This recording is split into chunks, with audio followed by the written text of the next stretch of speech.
Long after the kingdom of Babylon had fallen and new rulers rose to power, there lived a man whose faith would face one of the greatest tests recorded in the Bible. His name was Daniel. He was no longer a young man. Years of service, wisdom, and loyalty had earned him respect across kingdoms. Daniel had lived through wars, exile, and political changes. Yet one thing had never changed: his devotion to God. Daniel was taken from his homeland as a young captive when Babylon conquered Jerusalem. He grew up in a foreign land surrounded by different beliefs, traditions, and pressures to abandon his identity. Yet Daniel chose obedience over comfort. He refused royal food that violated his convictions, and God blessed him with wisdom beyond his years. Kings trusted him because he was honest, disciplined, and impossible to corrupt. When the Persian Empire defeated Babylon, a new king named Darius took control. Darius quickly noticed Daniel's extraordinary abilities.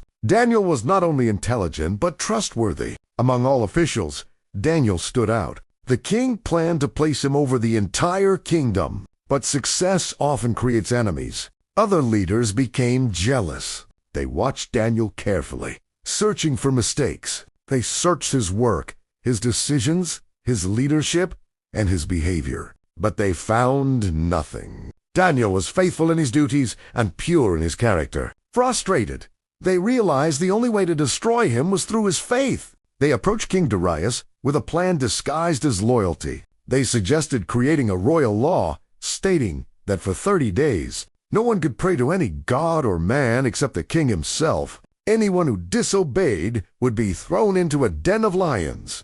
Darius, unaware of their true intentions, agreed. The law was signed and sealed. In the Persian Empire, such laws could not be reversed, not even by the king. When Daniel learned about the decree, he did something remarkable. He did not hide. He did not compromise. He did not pray silently in secret to protect himself. Instead, Daniel went to his home, opened his windows toward Jerusalem, and prayed as he always had 3 times a day. He knew the consequences. Outside, his enemies waited. They watched him kneel. They heard his prayers, and with satisfaction, they ran to the king.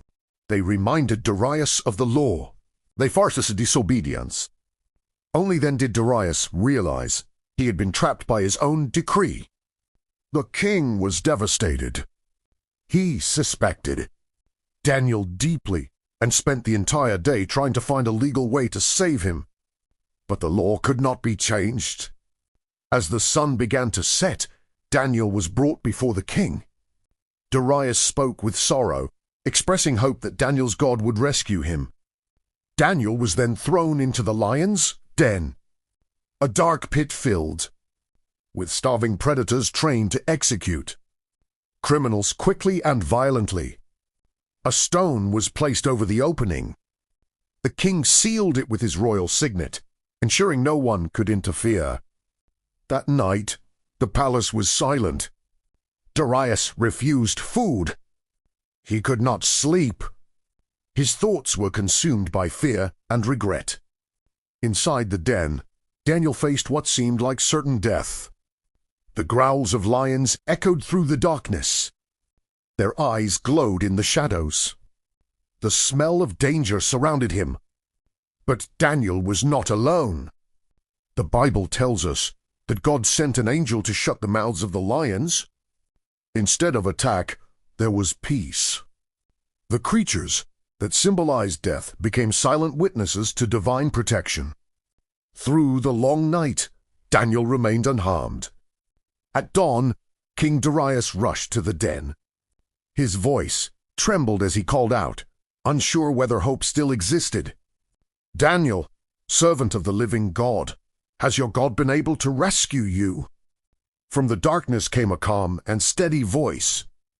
Daniel answered that God had protected him because he was found innocent before both God and the king. Overcome with relief and amazement, Darius ordered Daniel to be lifted from the den. Not a single wound was found on him. His survival shocked the kingdom. Justice followed. The men who plotted against Daniel faced the very punishment they designed. But the greatest impact was not political, it was spiritual. King Darius issued a new decree across the empire declaring that Daniel's God was the living God, eternal and unshakable. The miracle turned a pagan empire into witnesses of divine power. Daniel continued to serve faithfully, not because his faith guaranteed safety, but because his trust in God was stronger than fear. The story of Daniel teaches that faith is not proven when life is easy. Faith is revealed when obedience becomes dangerous. Daniel could have survived by compromising for 30 days. But he understood that temporary safety can cost eternal purpose. This story also reminds us that God does not always remove us from trials. Sometimes he protects us inside them. Daniel still entered the lion's den. The miracle was not avoiding danger, but surviving it through divine presence.